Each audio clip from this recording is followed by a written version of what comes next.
Hello, you wonderful people, and welcome to another episode of Super-Fanta-Fi. This being a show where I talk about TV shows of the supernatural, fantasy, and/or science fictional genre. For today's episode, I'm going to talk about the latest episode of Teen Wolf as well as the latest episode of Aftermath. Like always, if I'm talking about a show that you're not really interested about listening to, you can always look in the description down below. I include the time of when I'm talking about each of the respective shows I'm talking about in this particular episode, so that we can skip to what you might want to listen to. First of all, we're going to talk about Teen Wolf. A crazy episode. Basically, there's another person named Gwen. Apparently, she can remember her sister. I forgot her sister's name. But the fact is, no one else does. Her family doesn't. No one at school. It's like she doesn't exist, and everyone thinks she's crazy. Which begs the question, like, how is it that certain people can remember things? Like, I thought the main reason why they were able to remember Stiles to the certain extent that they did was because of Lydia being a banshee and whatnot. But it's like, no, the reason why she can, but it's like she can remember them, but it's like, why is that? Now, because it's kind of sticking in my head now, and I'm sitting here thinking about it, it's like, maybe the reason why she can remember her sister is that when her sister got taken, she also saw one. So maybe the memory wipe doesn't set in if you're also being targeted, because they're like, well, we're going to take you anyway, so why would we waste time wiping your memory before we take you? So that's what I'm chalking it up to, because it's like no one else has that.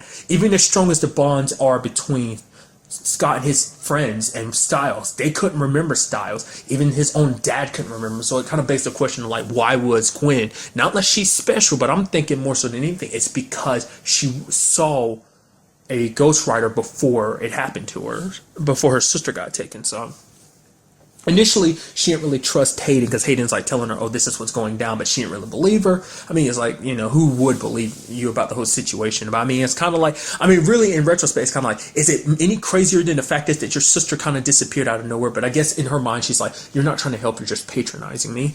Essentially, the plan is, because Scott's dealing with the whole Stiles situation, him, Lydia, and Malia, but basically the plan is to kind of, basically keep Gwen safe, and the best place to do that is at Scott's house. So basically, they throw a party, kind of inviting everyone, because they know that Gwen's going to go to the party to try to talk to as many people as possible to ask about the whole situation about her sister, and they just put mountain ash all over the place. They're hoping that they could keep her safe, but it doesn't stop anything, because the ghostwriter ends up popping up. But an interesting thing happens, because Corey's been worried. Like, it came up last episode and it's coming up more so this episode. Corey isn't much of a fighter. He doesn't have the strength that, like, someone like Liam does. He's not a werewolf. He is a chimera in the sense of just like, all he has is his defensive power of turning invisible, kind of his camouflage ability. That's about it. So he's not really offensive like everyone else. And so he always kind of feels like, oh, he doesn't have any contribution. But Mason's telling him, it's like, nah, dude. Like, the fact of the matter is, you're here. Like, I know it. Hayden knows it. But the fact is that you're here. That when the time comes, like, you will be there for us. That you'll have her back. And we don't have to worry about the fact that you might not be as strong as Liam and whatnot. But the fact of the matter is, I still believe in you, type of thing. So.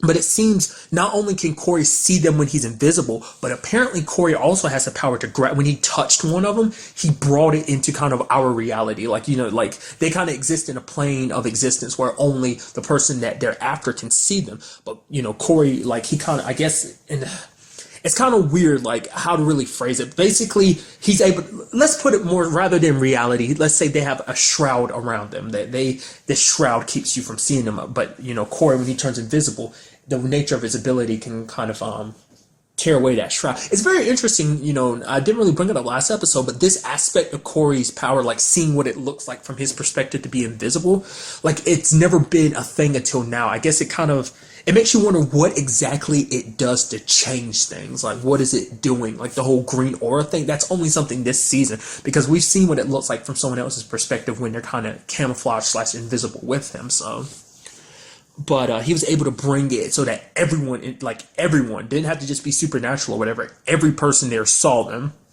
and they were able to block them with the mountain ash. But it seems like, given, because we've seen that with enough force, mountain ash can be broken through, and it seemed like they were whipping at it. But you had Liam and Corey doing their best to hold him back. Now, one question that kind of popped up in my mind is like, why didn't anyone hulk up? Why didn't Liam go all werewolf? But then I guess it's like, hey, we're in front of Gwen. Last thing we need is her freaking out. It's like she sees this guy in front of her. Last thing we need to do is show her werewolves. I mean, also because, like, I guess another reason why is other people were around too. It's like the whole point, of Lydia's mom covering that whole thing up was to kind of be like, hey, Beacon High is normal. This is her favorite word, safe place.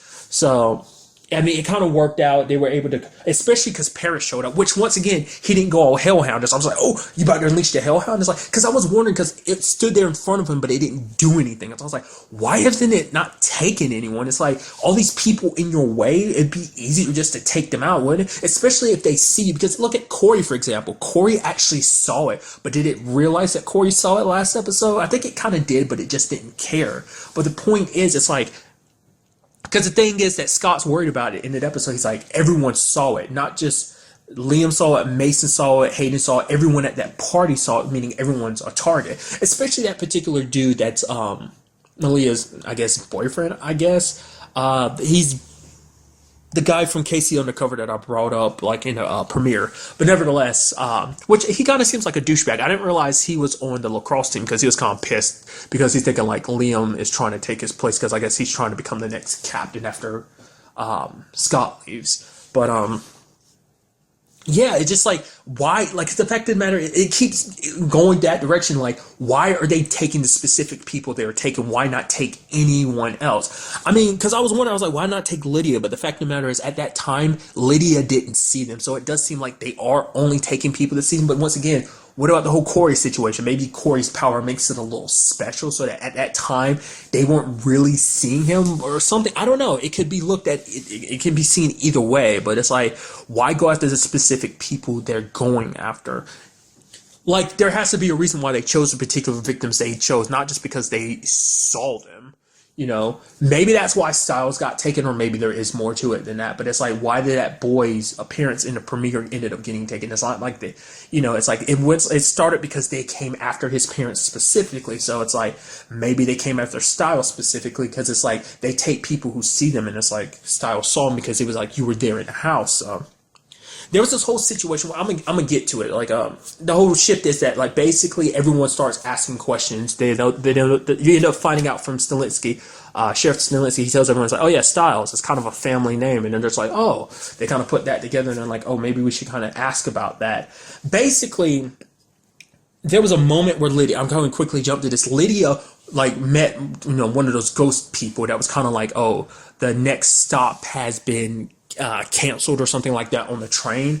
And then she's like, what do you mean the stop has been canceled? What stop? And the lady was there in front of a wall, and then Lydia was about to touch it till she got called away. But part of me thinks, because of the whole erasing things, like, Stiles had his own room. What if that wall that ghost lady was standing in front of is actually Stiles' room, but it was like the door was painted over or wallpapered up, like blocked away, so that Stilinski wouldn't know? Because something that popped in my mind, I didn't even think about to this episode because I'm a freaking idiot. The fact of the matter is, Stilinski's married. It's like, for one, obviously that's not, I mean, maybe it is Stiles' mom. I don't think it is. It can't be, because it's like, how the hell is she alive? Because I don't actually remember what she looks like, because you only saw her picture, I think, in like her file. And so maybe you could argue it's like, okay, Stilinski's remarried. But the fact of the matter is, they don't change your life to an extent. It's like not like your entire life is rewritten. A person is removed from it. So removing Stiles from his life wouldn't get Sheriff Stilinski remarried. It would just be like, okay, he's all alone in that sense. But it's like he's got this new wife in his life, and I'm thinking like, okay, maybe she has a part to play in all this. Like I said, I don't think that's his wife that died, but I'm thinking, she has a part to play in all this. It's like, why are you there keeping him busy? What's the point in that? I don't know. I like kind of going hand in hand. Like, I think I was getting to it, but I kind of got sidetracked. It's like, would they have been able to take Parrish if they wanted to? I mean, I don't know. I feel like hellhounds are pretty powerful. It's like, would you really be able to take one of them away and just kind of wipe them from existence? I mean, granted, I guess they're like any other supernatural creature, so when the time comes, you can. I mean, that's the thing too. It's like, it seems like it's regular people so far. I don't think there's actually been anyone supernatural that's been taken away. I mean, at least to our knowledge. So maybe they only go after humans. Maybe like supernatural souls are kind of tainted, the reason why they don't take them. I mean, that could be a possibility, but it's like, would they have been able to take the Hellhound. But like I said, Parrish isn't tapping into it because he is trying to be normal. Once again, bringing up the whole fact of what happened between him and Lydia. I thought that was still a thing. I don't remember anything last season kind of popping up to be like, oh, that's kind of through or not. Maybe it wasn't. I'm just not remembering it. But I don't know, that just kind of would have been interesting to see if that's, I mean, like I said, they are just regular supernatural creatures, so maybe they're not any different, or, you know, even though the Hellhound is special in regards of, like, I mean, because Parrish does have to deal with the fact is that technically he's dead. He died, when he was in the military, and now, like, you know, the only reason why he's alive is because the Hellhound inside of him is keeping him alive, so I guess kind of dealing with that information as well. I mean, he probably dealt with it last season, but also having to deal with it, he's trying to be normal, so kind of, having Lydia's mom's perspective on things of just trying to keep things normal. But so that's why I was just like, so I don't think that's Stiles' mom, but like even if that was the case, it's like that, like, his life shouldn't be that different. Like, I don't know why I didn't even think about that, because later on in the episode you end up meeting, because basically Scott wants to meet what's his name, Elias Stilinski. He's Sheriff Stilinski's dad, and apparently he's in a home, and, like, you know, Scott wants to ask him questions about it, but still Stilinski's like, no, don't, and just kind of being very upfront about, like, no, don't do it. And then, like, the fact that more so reason why I'm suspicious of his wife is the fact is that she's there to, like, oh yeah, those kids and stuff like that. It's like, you know, kind of siding with him, kind of, it seemed like. That's why I'm kind of like, did she call Lydia back on purpose? Because it's just the look she gave Lydia when Lydia was heading to the bathroom or whatever. So it's just, I don't know, I'm very suspicious of her now. It's like, I can't believe I didn't pick up on that and even think about it. It's like, I'm so idiotic, right? Like, I'm curious to see what that is, whether it's like, maybe she's a ghost writer in disguise or something like that. Maybe there's a lot more. I mean, obviously there's definitely a lot more to this mystery to find out, but I don't know. But I ended up going to meet him, Elias, but it turns out Elias actually has dementia, so he can't create coherent thoughts. But Lydia helps him. I mean, after Malia kind of screws with him a little bit, like, because it's interesting in this episode, you see Malia kind of off kilter. It's like you kind of forget how much of an influence Stiles was for her, because no one else can calm her down. Like, she's taking that test, she's freaking out, she's wolfing or coyoteing out. Where coyoteing, I'm trying to turn that into a verb. I'm just, you know what I'm trying. She transforms. Let's leave it at that. But she just can't be calm. You even see points in the episode where she knocks out that nurse at that retirement home. Also, the fact is that she's threatening to do. She's like, okay, you trying to get answers isn't working. All right, she pulls out her claws. It's like, okay, you won't stick your nails into the back, your claws in the back of his neck to tap into his memories, then I will. It's like, no, it could kill him. It's like, she doesn't care. And she's also sitting there eating his food. And you kind of feel bad for him because he's like, I don't like her. Like, oh, you should trim your nails and stuff like that. But then because Lydia helps him, you know, keep his mind focused, he kind of returns a little bit to himself, and he's like, turns into a complete another douchebag because he start pointing out stuff. He's like, oh, you're McCall. It's like, I know you. Your dad's the dude that can't handle his liquor, and every time a hot skirt walks by, that ring on his finger kind of disappears, kind of making his dad seem like a sleazebag. Then points to Lydia. It's like, oh, I know your mom. You're Natalie's daughter. Oh, it's like, I know about you. You're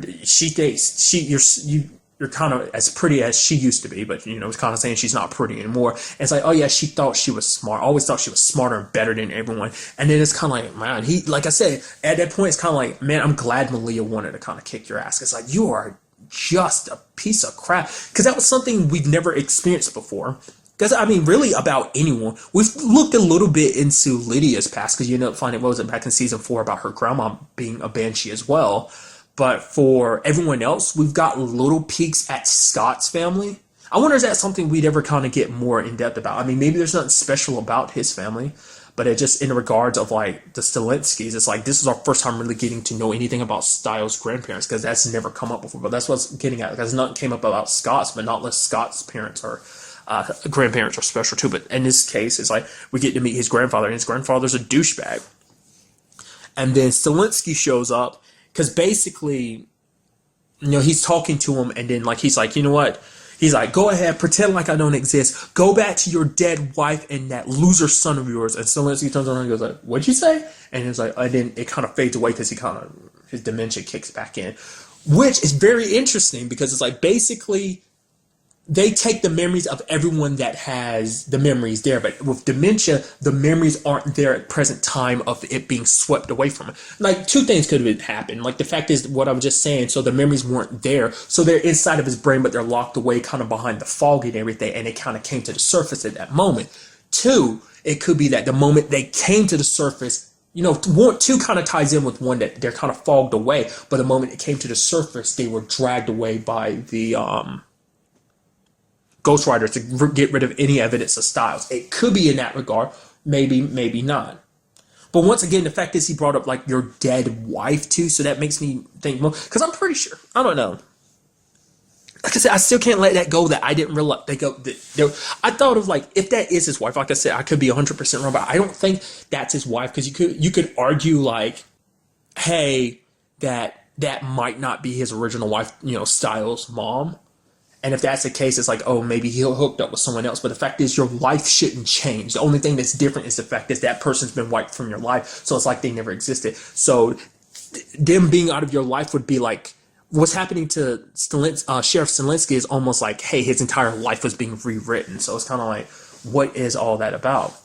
And even it kind of clicks in his head later on. I mean, what we end up finding out about, also kind of continuing like, oh, Elias being a douchebag, is that Sheriff Stilinski shows him like these markings on his body. It's like not a marking, it's like a mark that basically, not a mark, it's like a injury that basically back in the day his dad ended up pushing him through some glass while he was trying to protect his mom, because apparently it seems like his dad was very abusive, and it was so bad that the damage was so bad that the doctors told his mom that he will always have shards of glass still embedded there. So like, it's like some of them might kind of just wiggle free and kind of get loose and kind of disappear, but still like they're still there. You can see it with the wound and everything. He's like, even in that case, he was able to protect his mom, but only in that case. It sounds like things got worse. So we kind of understand why Stilinski, it wasn't like he was being manipulated to feel the way he did. It's like, no, like his father was a terrible person. And so it's like he had every right to, for him, he didn't want Scott and him to meet him, because it's just like, it would be admitting his existence, and he didn't want to think about that douchebag being around. It's kind of sad. Like, a douchebag like that still exists in your life. If anything, you wish someone like him was taken away, but you lost your son. And then like he starts having a dream or whatever, and that dream ends up he's like, oh, you ever have those dreams where it's like you feel like it's more like a memory? And basically it's him being like, yeah, his wife would be like, hey, we'll have a son named Stiles. Which, now that I'm thinking about it, I'm spending all this time debating it. Like, that definitely is his wife. But then, like I said, there's the whole hinky thing about her being alive and everything. But still, that doesn't change the fact is that that's weird. I don't know. Because if that was the case, he would have. Well, I don't remember, because he might have been talking about someone else too. Now that I think about it, I can't remember what he said exactly. Whether it was kind of like he was talking about someone he knew in high school that he ended up being with in that dream or whatever. So maybe that's because I don't know. I'm confusing myself. I'm confusing everything. I'm sorry. That's what happens when I do this. I end up forgetting major details. That's why I try to record things the way I do. But nevertheless, it does seem like he is remembering Stiles, because it kind of clicked in. Now it clicked in Scott's head to be like, oh, Stiles is the one. Then we also had the return of Papa Argent. I actually keep forgetting Argent's name, so I've since last season I've been still do that. I was like, hey, Papa Argent. Anytime I see him in some other TV show, it's like, that's Papa Argent. Nevertheless, comes back, he's asking Melissa for help, basically examining that body, because obviously the stuff at the beginning ties in what we get there, but I'm going to tie it all together right here and now, kind of talk about all at once. But apparently the guy that died, the one that Liam, Mason, and Hayden found, apparently he wasn't the only one that's like that, because it's not just a regular killing or whatever. This wound in the back of his head is actually bite marks from a werewolf, and in Papa Argent's words, a very powerful jaw. But it's not like they're the only ones. There's other ones too. Now, essentially, this gland, like what's been missing from their brains is like particular gland. It's believed to kind of be connected to your soul. It's kind of what makes you, I guess, a little bit. Kind of, I guess it harbors a little bit of who you are, like kind of your essence. It's, once again, the soul aspect. Now, it turns out that the one behind all this is the teacher Mr. Douglas. It turns out that he is the Nazi werewolf from last season that the Dread Doctors were using to extend their own lives and everything. Because I was like, okay, like we see that whole thing and like he's coughing and everything and he's reliving it, and it's just the conversation he had about, oh, you could use this, like the more power you summon up, the more you gain control or something like that. And you see him kind of having a fit, and you see the memories. I was like, dude, because I kept wondering, I was like, what about that storyline? I was like, oh, is that going to be the second half of the season? But it's like, nope, it's here. It's happening right now. I knew something was off about him. Once again, I was like, the whole Jordan situation back in season 3, it's like, I was like, yeah, I brought that up last episode. It's like, obviously he's a little suspicious, especially because he kept Scott from getting near Stiles' locker and breaking it open or whatever, which is like, obviously that's what a teacher would do, but it's like, I didn't trust him. There's that teacher of theirs that was kind of a douchebag that ended up dying back in season 3 too. He was kind of one of the sacrifices for Jordan, but it was like, what? Like, I forgot, like I was so sure that he was going to be like, end up being the Jordan, because he's such a jerk off. He's such a douche. But nevertheless, it's kind of like, it's astounding that the fact is that that's him. But the fact of the matter is, he's not just a regular werewolf, because he was able to kind of shed his skin and look the way he does now. And on top of that, like the helium that was stolen, that's why that guy in particular dies, because that guy had access to helium, and it seems like that keeps him going. Like he has coughing fits, like I guess like his lungs are damaged or something, and he needs the helium or something. Like, he's not a regular werewolf. I mean, on top of everything, he's an alpha. He can't be a true alpha. I mean, it makes you wonder, like, because you can lose being a true alpha, just like you can lose being an alpha, because that's how Derek ended up losing being an alpha, because he tried to, I forgot, one of his sister he was trying to save, and he pushed all his power into it and ended up making him lose his power as an alpha. But it's like, if you are a true alpha, can you lose it by staining your hands by killing someone? Because maybe that's why he's so special, is because he's like Scott, also a true alpha, and just kind of goes along with it. Like, the thing is, I'm wondering, is the whole gland situation, maybe that's how he's able to adapt himself, because he is kind of like a Nazi werewolf, so he's been around since like the 40s and whatnot, right? So maybe that's how he adapted to modern society, knows everything that he knows, because basically every time he eats that essence of someone, he obtains all their personality and their knowledge and just their know-how about how the general world works. So maybe that's what we'll end up finding out next episode about the particular victims. But it's like, that's the only thing I can see as to why he would eat those. I mean, like I said, they went to the point of saying like, oh, they're connected to the souls, which you could argue is like, maybe, because I was wondering, like, maybe he is connected to the Ghost Riders, like that's why the specific people are being targeted for a specific reason. So I was like, because this whole soul thing is connected. So I don't know. There's so much that got presented in this episode, and it's very interesting to see where it kind of all goes from here. I'm very, very interested to see how this all like plays out. That's one of the things I love most about this show, is its mystery element. It's just like, as the series progresses, you figure out more stuff that's like, oh, you have an idea what it might be, but it turns out to be something else entirely. So very interested to see how that'll all play out in the end. And now moving on to this week's episode of Aftermath, where we basically have the family dealing with the fact is that, hey, Josh is infected. At first, it seems like it's okay, because I was wondering, I was like, oh, do the kids know? And it's like, yep, the kids know, because Josh there in front of him coughing, got blood in his hand. It seemed like everything's kinda-ish okay, but not really. It just seemed like Josh is kind of making the best of it. It seems like the rest of the family is too. They're kind of cracking jokes a little bit. Obviously, Matt's kind of the more downer-ish one in their words, but it's kind of like they're trying to make the best of it. But seeing that happen to Josh, seeing that he isn't getting any better, it forces them to kind of escalate and trying to find more some tetra, which I'll quickly go to. The fact is that they found some bodies. We didn't really get a full look at them, but basically their bodies were kind of stretched out, like almost like rubber. They were still kind of like, I don't know how to really phrase it. It's like basically their bodies were kind of stretched out, like almost like rubber, but still like a regular body, almost just stretched. And apparently their eyes were different colors, which kind of begs the question about, I mean, what that necessarily. They kind of tried to tie it back into the, Josh's dad's dog, about how like Dana brought up the fact is they had different colored eyes when it bit her. Maybe pointing out that Josh's dad is still alive, but I thought he was dead. The whole thing Josh saw last episode, like that, it's not just like a hallucination. I'm pretty sure there is truth to that. Whether like his dad was trying to communicate to him as some otherworldly way, or whether the fact of the matter is that that was some greater power or something trying to talk to Josh to get him to listen. And it's like, oh, why not take on the form of your dad, to kind of get you to listen. But they end up going to this place. They're trying to find some Tetra. It's not working, and Josh is getting worse. They end up going to this place that distributed the Tetra. There, they meet this nurse named Catherine. She's like, "Oh, I'll help you." I was like, "Oh," she talks to him a little bit, tells him about her whole situation, that she's kind of the last one there, with the exception of the patients there, and that she herself does have some Tetra, because Karen kind of explained their situation and everything.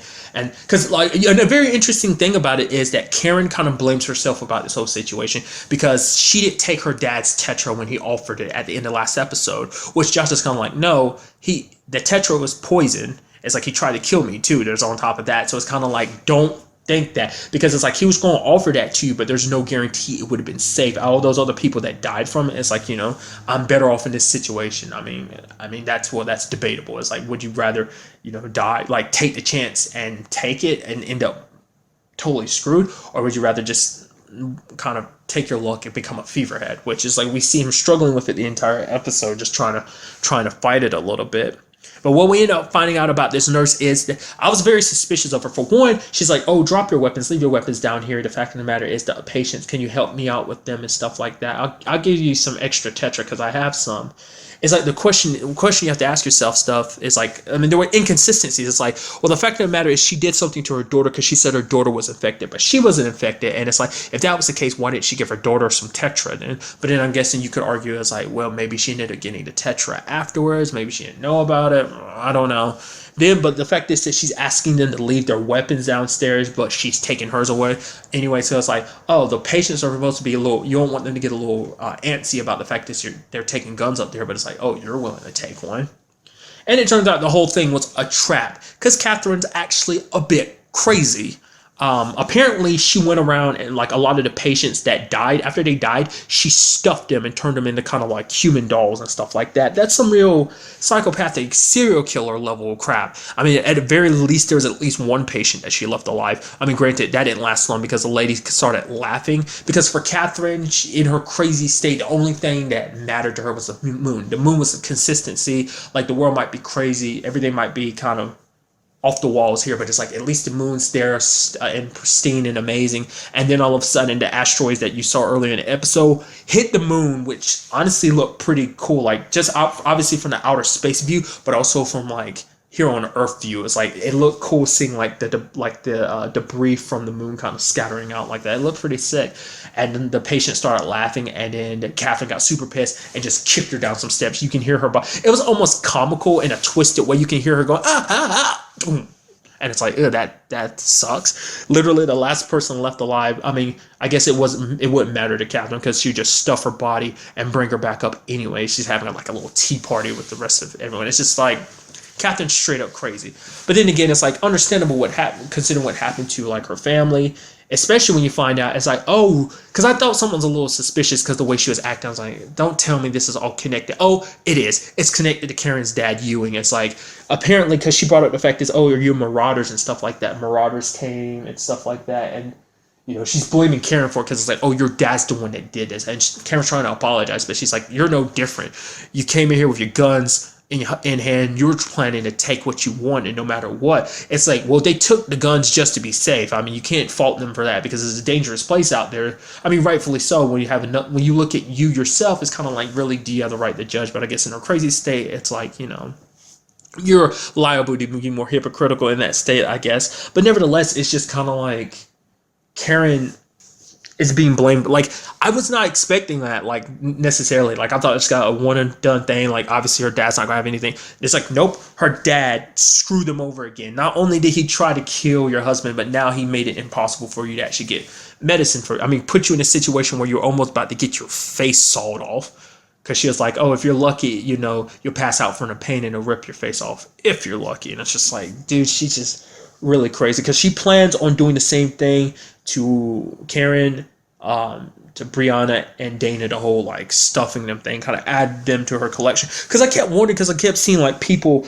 like someone's silhouette, like just standing there, not moving. I'm like, okay, that's a little weird. I was like, oh, is that someone in the background just that they're not paying any attention to? It's like, no, because that was someone else that she stuffed. She stuffed a lot of people around the hospital to kind of like, she even had them in certain positions, just like a little playhouse in a way. There's even like a stuffed, what was it?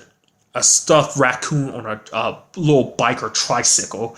Because even Dana was like, what the hell is up with that? And then there's that body that they found kind of held up and just like, holy crap, this is sick. I'm pretty sure there were pictures. I can't tell whether that was supposed to be her husband or whether that was supposed to be the person that killed her husband that she needed to get revenge against. But nevertheless, like, cause I'm bringing it up. Like, I brought it up last episode. I am curious where they kind of cross paths with her dad again. I doubt, because it's like he's staying with his settlement. And it's like, I wonder what that means. Like, how many people really knew about what Ewing was doing? I mean, not everyone ended up knowing, because they walked away being the only ones that really know. You know, the whole Booner situation, that being Wayne Brady, is like, what would go in that situation? Because Martin and Jane are both going in that regard. So there's not like they can go back to kind of reports. But nevertheless, there was even that part where Brianna kind of fell down that chute and she found the body. It looked like it was intestines and guts and stuff like that. So I'm assuming, well, now that I'm sitting here thinking about it, I was like, oh, did that belong to her family or something? I was like, no, now I'm sitting here thinking, I was like, oh yeah, those are the guts and the intestines to everyone she pulled out and just dumped all their crap down the chute, just like, you know, hollowed them out so she could stuff them. It's just kind of like, because part of me was wondering, I was like, because the way the camera was looking, I was like, oh, are some of them alive? It's like, oh no, they're straight up dead, because I thought some of them were moving. So I was like, did she actually stuff some of them while they're still alive? But it turned out not to be the case.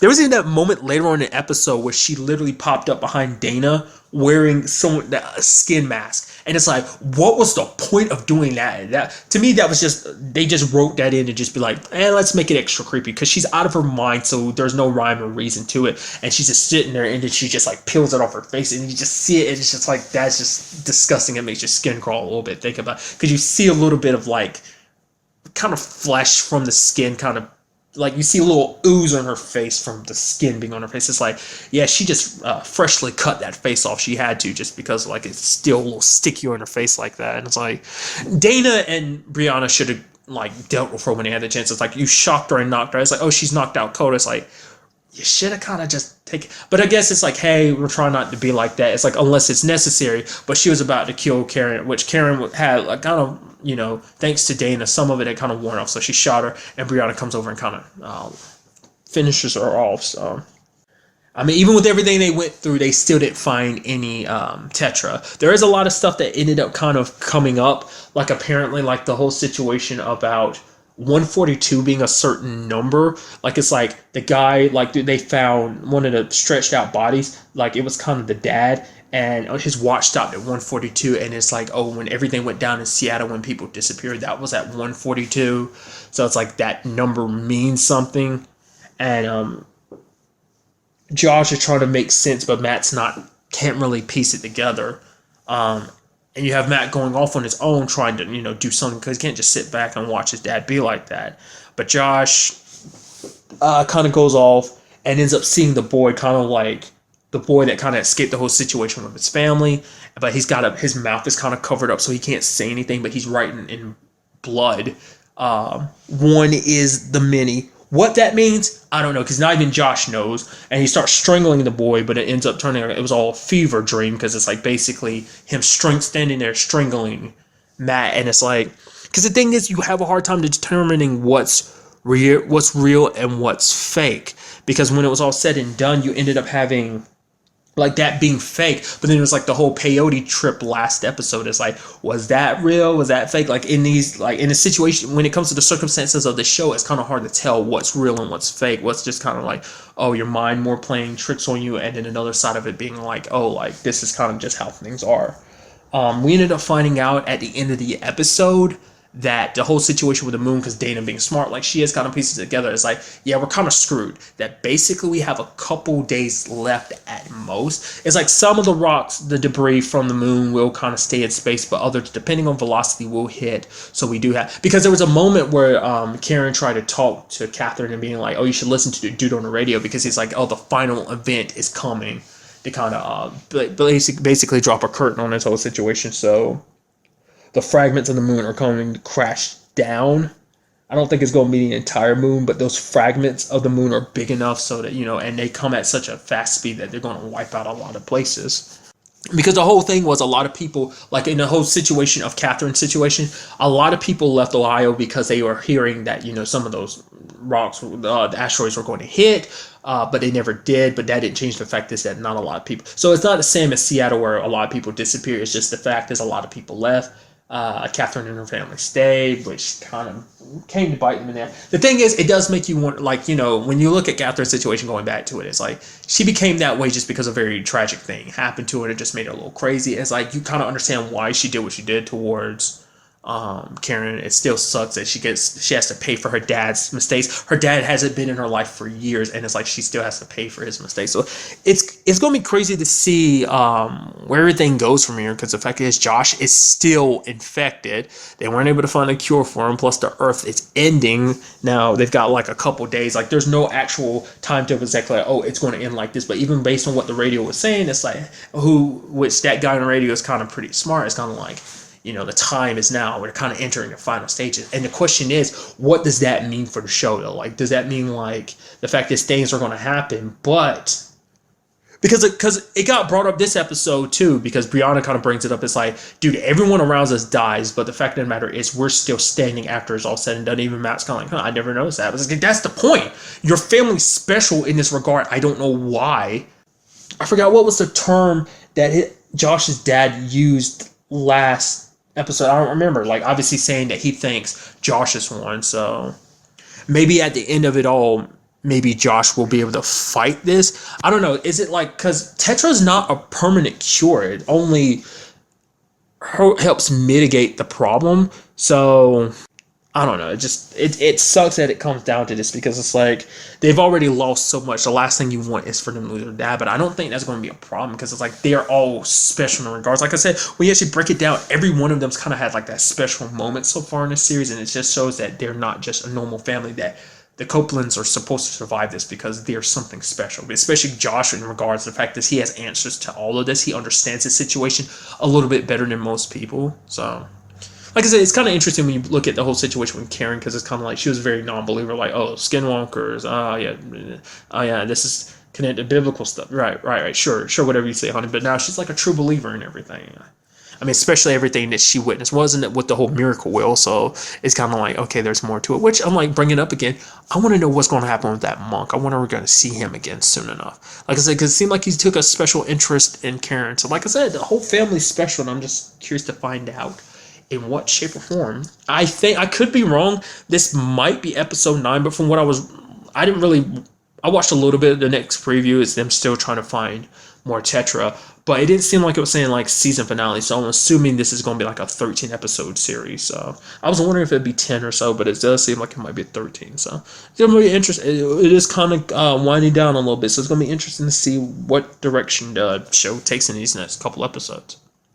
But really, that's all I wanted to talk about. Till the next time we meet, be happy, be safe, live life to the fullest, and enjoy it. Good day and goodbye.